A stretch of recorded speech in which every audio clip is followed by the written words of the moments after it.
Hi guys, back with me again on this channel. So on today's video, I'm gonna show you how you can create text with wavy and shiny effects on CapCut.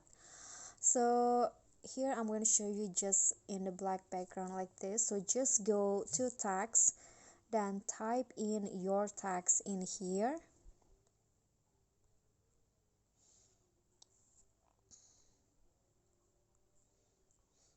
And then choose your favorite font.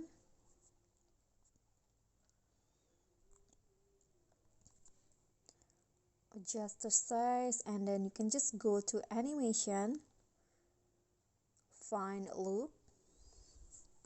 So here just select the shine animation. So it will go like this, and then you just adjust the speed based on your liking. I'm going to go with slow.